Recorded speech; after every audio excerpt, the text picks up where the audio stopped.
Hi friends, मैं आपको बताऊंगा जेंटिंग ड्रीम क्रूज़ के बारे में। जेंटिंग ड्रीम क्रूज़ हमारा स्टार्ट होता है मरीना बे क्रूज़ सेंटर से। और मरीना बे क्रूज़ सेंटर में एंटर होने के बाद सबसे पहले आपको दी जाती है टिकट्स रूम की, जैसा कि हर एयरपोर्ट के अंदर होता है।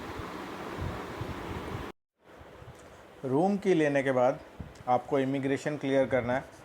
ये सारा प्रोसेस सेम एयरपोर्ट की तरह है, बट उतनी भीड़ नहीं रहती है वहाँ पे, क्योंकि सबको एज़ पर फ्लोर जो है अलग अलग स्लॉट दिए जाते हैं टाइम के। उसके अंदर 19 फ्लोर हैं, तो ऐसा नहीं है कि सबको एक साथ बुला लेते हैं। इमिग्रेशन क्लियर करने के बाद आप लॉबी के थ्रू होते हुए अपने रूम की तरफ एंटर करेंगे, और जैसे ही आप क्रूज़ में एंटर करते हैं आपका पासपोर्ट वहाँ पे जमा कर लिया जाएगा, जो आपको रिटर्न जर्नी के बाद ही मिलेगा। जब आप वापस सिंगापुर आते हैं तब आपको मिलेगा।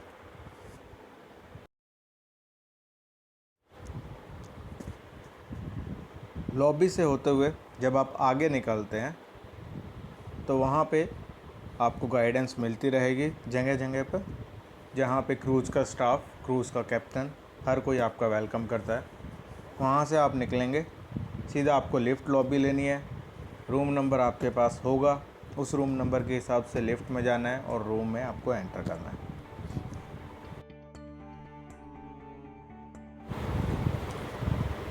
इसके बाद आपको जाना होता है अब डिपेंड करता है आप किस टाइम एंटर करते हैं क्रूज़ में। क्रूज़ का स्लॉट दिन में 3 बजे से लेके शाम को 7 बजे तक होता है। जैसा कि ये क्रूज़ 9 बजे चला था जिसमें मैं गया था, तो अगर आप 7 बजे जा रहे हैं तो आपके लिए डिनर है उधर।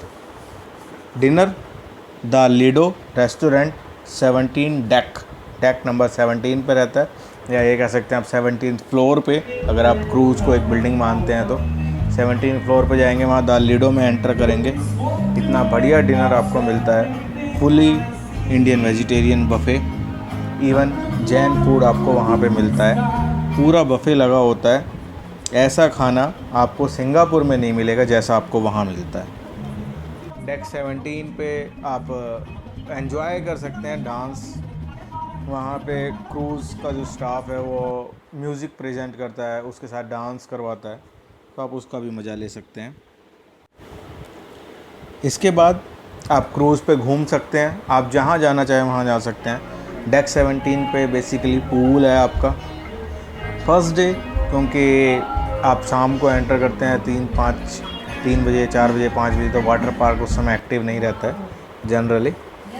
आप स्विमिंग पूल का मज़ा ले सकते हैं। उसके अलावा डेक 6 पे आप जा सकते हैं, जहाँ पर सेंटर लॉबी के अंदर कुछ गेम्स चलते रहते हैं।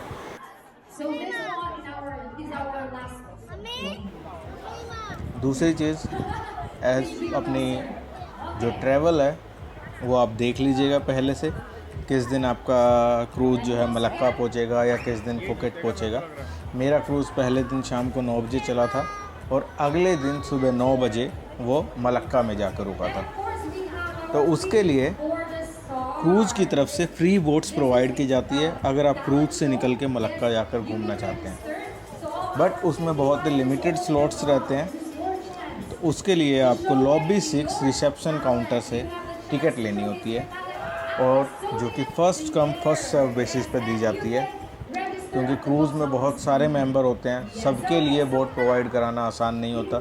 हर आधे घंटे के अंदर के हिसाब से स्लॉट दिए जाते हैं, तो आपका जो टाइम स्लॉट रहेगा उसके हिसाब से ही आपको जाना होगा। एज एन इंडियन हमें मलेशिया का 72 आवर्स का ट्रांजिट वीज़ा मिलता है। मतलब आपको वीज़ा की कोई फ़ीस नहीं देनी है, कोई चार्ज नहीं देना है, जस्ट आप जा सकते हैं, घूम के वापस आ सकते हैं, जो आपको टिकट के साथ ही अवेलेबल रहता है। आपको खाली अपनी टिकट लेके जाना है, वहाँ आपको इकट्ठे होना है। वहाँ इकट्ठे होने के बाद वहाँ पे आपको जैसे ही बोट में बिठाया जाएगा, जैसे आपको इंस्ट्रक्शन दी जाएगी, वैसे जस्ट आपको फॉलो करनी है। जो भी इमिग्रेशन का प्रोसेस है वो क्रूज़ के अंदर ही होता है, क्रूज़ के बाहर कुछ नहीं होता है। इवन आपको पासपोर्ट नहीं दिया जाता है, आप केवल अपने रूम की के साथ ट्रैवल करते हैं।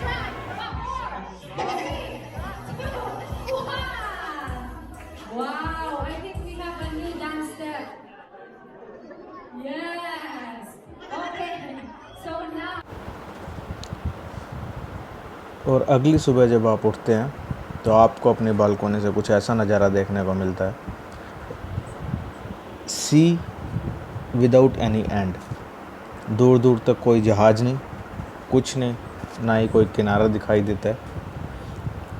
ये फ़ोटो सुबह 7 बजे का है।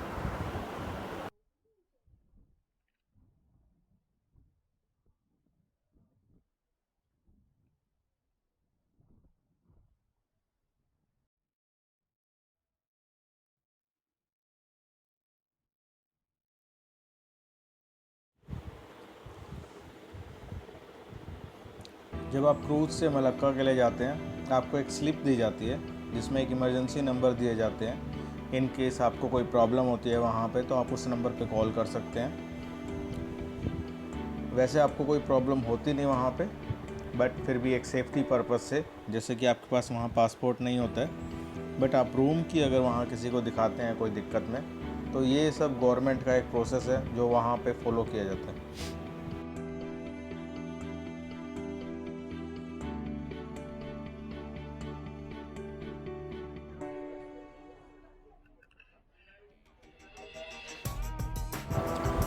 और फिर इन बोट में बैठकर हम चल देते हैं मलक्का पोर्ट की ओर।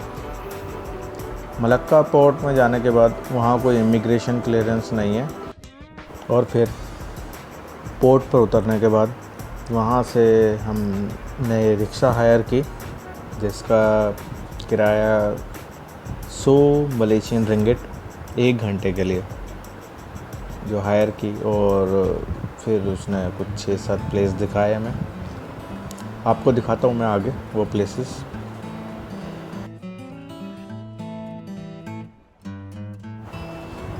और सबसे अच्छी बात, पूरे रास्ते वो इंडियन म्यूजिक सुनाते हुए हमें लेके गए। और रिक्शा की जो डेकोरेशन है वो पूरे मलक्का में एक अलग ही डेकोरेशन है, जो शायद कहीं और नहीं देखने को मिले। मतलब मैंने नहीं देखी, आगे पता नहीं, अभी आपको दिखाऊंगा मैं इस वीडियो में।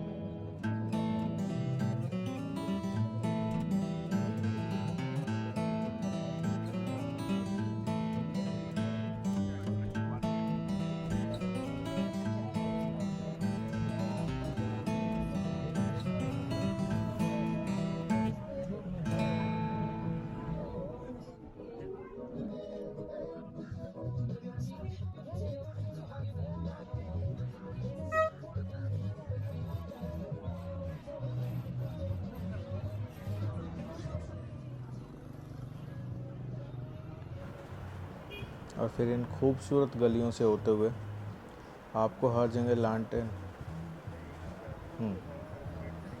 हर जगह घरों के बाहर लालटेन दिखाई देंगे, रेड कलर के लटके हुए।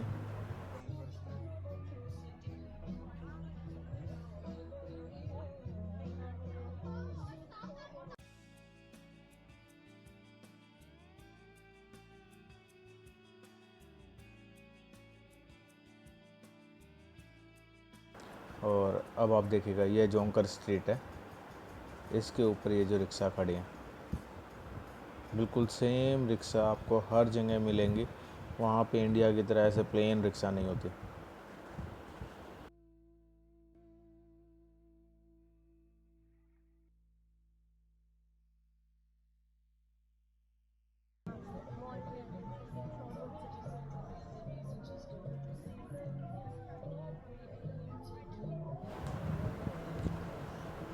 और फिर मलक्का रिवर के ऊपर से होते हुए हम पहुँचते हैं और एक हाँ, एक ख़ास बात, रिक्शा वाले हर जगह अपना ही रास्ता बना लेते हैं। अब ये देखो, ये रिक्शा वाला भी अपोजिट चलेगा, कोई मतलब नहीं है गाड़ी कहाँ से आ रही है कहाँ जा रही है, बस अपना रास्ता बना लिया हाथ देते हुए गाड़ियों को। और ये देखो, हाँ, अब हम पहुंच गए हैं द क्रिस्ट चर्च। ये क्रिस्ट चर्च मलक्का जो आपको दिखाई दे रहा था। और यहाँ पे लगभग सभी म्यूज़ियम्स हैं जो देखने के हैं, ऐसे कोई एक्टिविटी नहीं है, म्यूज़ियम चर्च यही सब देखने को है। और सब कुछ आसपास, अगर आप कोई हायर करते हैं टैक्सी भी, तो आप यहाँ पे उतर सकते हैं क्रिस्ट चर्च पे, यहाँ से बाय वॉक पूरा कवर कर सकते हैं। ये कुछ 1 किलोमीटर के एरिए के अंदर है सारा।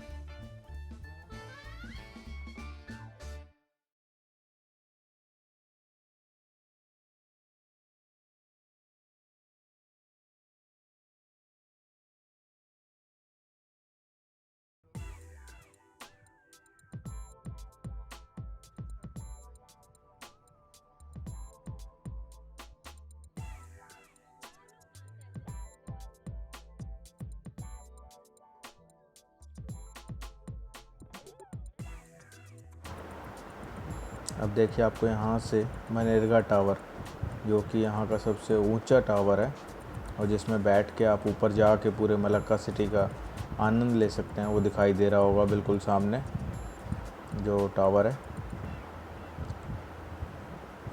बेसिकली तो ग्रेविटी की तरह ही है, बट ग्रेविटी की तरह वो बहुत फास्ट नहीं चलता, स्लोली ऊपर जाता है और स्लोली नीचे आता है।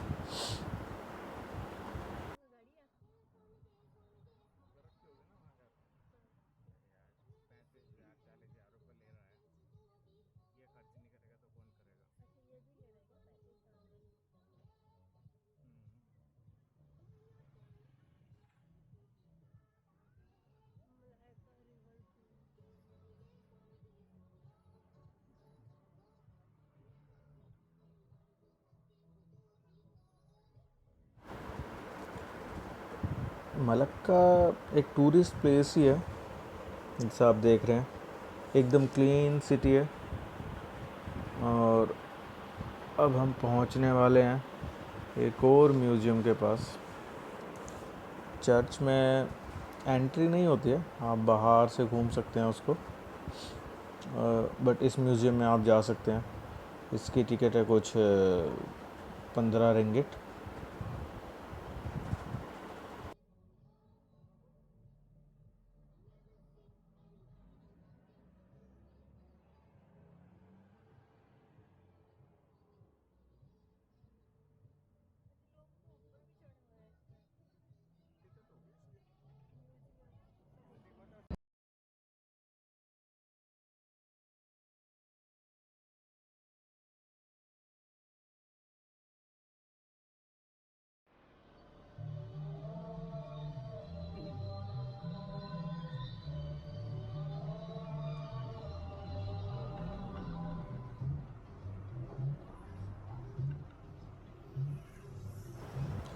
और अब आएगा मिनारा तामिंग सारी।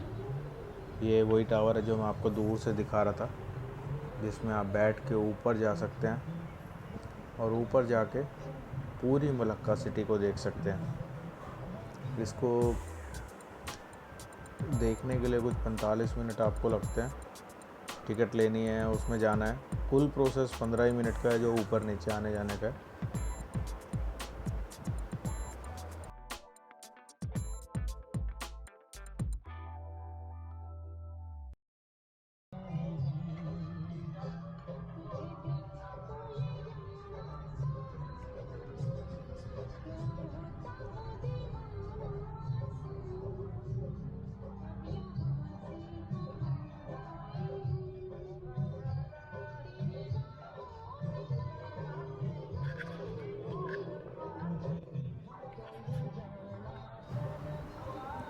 और फिर वहाँ से निकलते हुए ब्यूटी म्यूज़ियम आता है बीच में,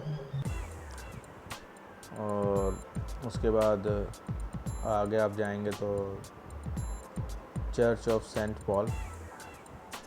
church of saint Paul basically graves ही हैं, अब वहाँ चर्च तो नहीं है, बट उनके आगे वहाँ सेंट पॉल की फ़ोटो लगी हुई है, जिसके लिए आपको कुछ 60 और 70 स्टेयर्स चढ़ के ऊपर जाना पड़ता है।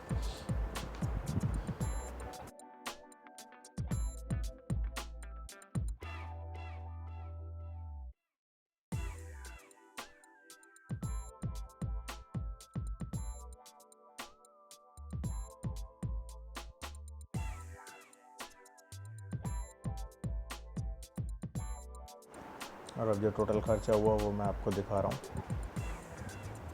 आगे नेक्स्ट एपिसोड में मैं आपको लेके चलूँगा फुकेट और वहाँ के वीज़ा के प्रोसेस के बारे में बताऊँगा और पूरा जेंटिंग क्रूज़ टूर करवाऊँगा।